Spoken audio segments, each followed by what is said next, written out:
Ever wondered what $1 million or $2 million can get you when it comes to real estate in Canada? RealPage came out with the data on what $1 million and $2 million can get you in some of the country's most prominent regions when it comes to real estate. I'm Michael Ouzas, I'm a realtor in Toronto. Drop a comment down below on your thoughts when it comes to what you can get for $1 million, where you live. And if you ever want to book in a call with me to discuss what that looks like on the ground level here in Toronto, you can click on that first link in the description down below. There's always a lot of discussion on how real estate is expensive across Canada now, especially compared to where things were even just 5 short years ago. I thought it'd be a great exercise to break down what exactly that looks like in some of the major markets across the country. I went through with a couple examples on realtor.ca, and we'll take a look at what exactly a property looks like at $1 million and $2 million across some of these markets. Before hopping over to those examples, here's the article on realpage.ca. It says, mapping the million, how much home can $1 million buy in major real estate markets across Canada? Nationally, a typical $1 million home boasts an average of 1,760 square feet of living space, about 740 less than a typical $2 million property. In Toronto, we do not factor basement square footage when it comes to measurements. Typically, if you are hearing about square footage of a home, that's usually from the main floor and above. So here are the highlights. On average, a $1 million property in Canada has about 3.2 bedrooms and 2.1 bathrooms, while a $2 million property has 3.7 bedrooms and 2.6 bathrooms. Edmonton boasts the highest average square footage of all regions at 2,675, while Vancouver records the lowest at about 900 square feet in the $1 million category. Toronto would be somewhere pretty equivalent, as that $1 million price range is typically around a bungalow or a small semi-detached. Cities and greater regions of Toronto and Vancouver rank below national average in square footage for $1 million properties, as just mentioned, while the greater Montreal area boasts an average home size of 466 square feet larger than the national average. Winnipeg and Halifax have the largest home sizes in the $2 million mark at around 4,000 square feet, and 2/3 of Canadian overall, 64%, believe that $1 million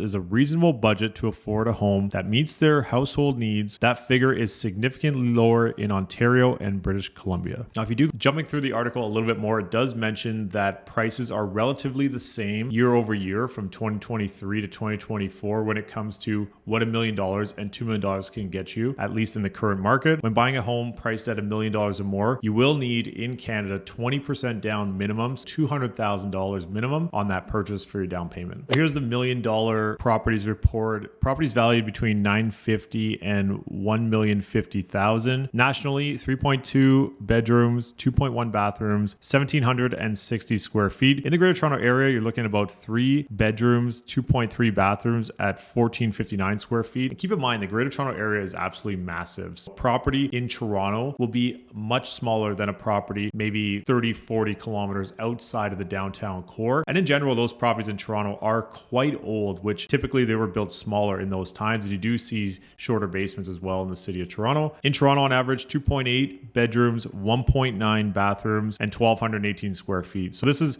a pretty typical property in that $1 million range. If you're looking at a semi-detached, you're looking at about 1,200 to 1,300 square feet on average, which is pretty typical for that size. Greater Montreal, you're looking at almost a 4-bedroom house, 2.5 bathrooms, over 2,000 square feet. Greater Vancouver, similar to Toronto, in fact, a little bit smaller, 2.4 average bedrooms, 2 bathrooms, 1,187 square feet. And in Vancouver proper, 1.8 bedrooms, 1.6 bathrooms, 900 average square feet. And you can see all these details on the RealPage $1 million properties report. In that $2 million range, you're looking at about 3.8 bedrooms in Greater Toronto Area, 3 bathrooms at 2,692 square feet, 3.5 bed, 2.7 bathrooms, and a square footage of about 2,075 square feet. And other than Vancouver, a lot of the other areas, $2 million gets you quite a big house, looking at around 4 bedrooms in Ottawa, 4 bedrooms in Quebec. Interestingly though, Calgary at 3.2, which is actually smaller than Toronto, but you get an extra bathroom, I guess, and 3,000 square feet. So 1 bedroom must be absolutely massive if it's a 3,000 square foot house. Halifax, 4.4 bedrooms, 3.8 bathrooms, which makes it the second biggest on a square footage basis at 3,945, but biggest when it comes to bedrooms. Now in this original article, they do show a few properties, but I'm curious of which ones they kind of pick at random. This one, $1 million list price, about 1,000 square feet. And in Toronto for a condo, we are trending around $1,000 per square foot right now on the resale market. So if you have 1,000 square foot condo, you're looking at about $1 million right now. This is a 2-bed, 2-bath. And that's something else that we should note when it comes to when you're looking at Toronto and Vancouver, we have a lot of condos in that $1 million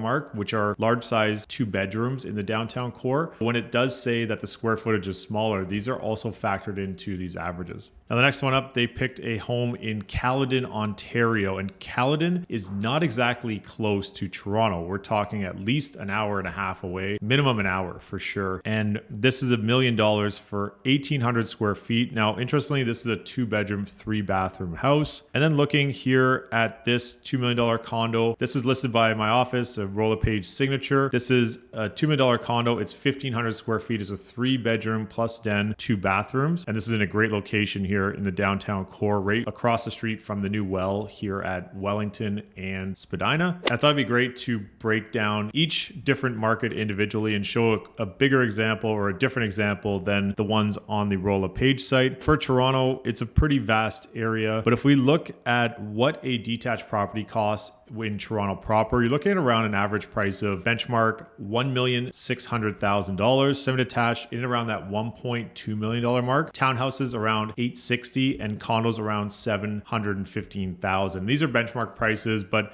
I would say these are pretty accurate if you are going to look for a property with a Toronto address here in the city, of course. Greater Montreal area, you're looking at around 2,200 square feet, 460 square feet more than the national average. If we look at some examples here, this is just under $1 million in Outremont, Quebec. This is a 3-bedroom, 2-bathroom, 1,391 square feet. Looking here at Pointe Claire, Quebec, $949,900. This is a 2+1 bedroom and a 2+1 bathroom. We don't have +1 bathrooms, but that could mean that the bathroom's in the basement. Here's a really nice condo at $2.2 million. That's 2,000 square feet. So in and around kind of that $1,000 a square foot mark. This is in Montreal, Quebec, and this is a 2-bedroom, 2+1 bathroom. And then going to Mont-Saint-Hilaire, Quebec, this is a $1.9 million 4+2 bedroom, 2-bathroom home. Also very nice. Jumping to Greater Vancouver, very similar to what we're seeing in Toronto. Now, I believe this is a condo just based on this photo, but it may be a building. So I'm not too sure here just based on these photos. This says 1,400 square feet, 3-bedroom, 2-bathroom, and it must be a condo if it does have a unit number here. And then looking down here, here's another condo at 1,058 square feet, 990,000. And this is in North Vancouver, in around that $1,100 a square foot mark, give or take, 2-bedroom, 2-bathroom. And then taking a look here in Ottawa,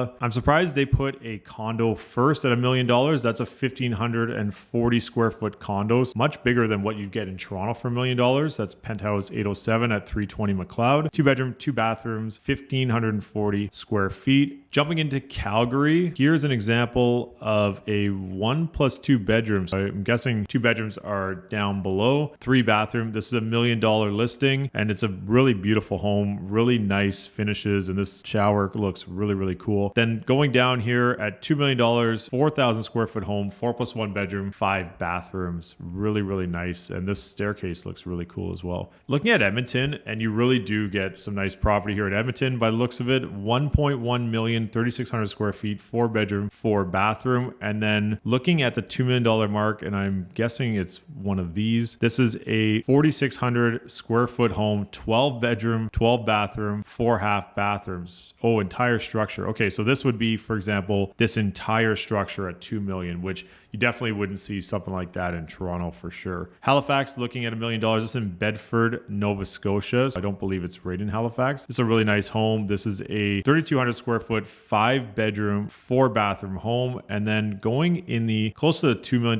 mark in Halifax, 3,700 square feet, 4-bedroom, 3-bathroom. Next up, Winnipeg. Here's a massive condo at $1 million, 2,100 square feet. It's literally about $500 a square foot, half the price of Toronto for the size. And taking a look at 2.1 million, 2,500 square feet, 5-bedroom, 5-bathroom. This looks like an absolute stunner of a home. And for Regina, they actually didn't show any examples, surprisingly. This is something that you could take a look at on your own if you want to go on realtor.ca and see what a property in Regina would look like. Looks like 3-bedroom, 2.9 bathroom, and 2,600 at $1 million. And it doesn't give any information when it comes to 2 million. So maybe there are not that many options in the $2 million mark in Regina, Saskatchewan. So there you have it. There's some examples of what you can purchase purchase for $1 million and $2 million across the country of Canada. One thing I did find surprising is that each market has homes that are in $1 million and $2 million territory. And the discrepancy between some of the major markets across the board is not that huge. If you are looking for an address in the main cores and main areas of those major market cities, they come at a pretty expensive price tag all across the country. That example of Caledon in the Greater Toronto area is quite a far ride. And just to show you where Caledon is compared to the downtown core CN Tower in Toronto, you're looking at about 60 kilometers away or about an hour drive, no traffic. And I can pretty much assure you that if you head out there in any kind of traffic conditions, this would definitely take well over an hour to get there. So I'd love to hear your thoughts in the comments down below on if this is what you expected or not. I'm Michael Ouzas. Thanks for watching.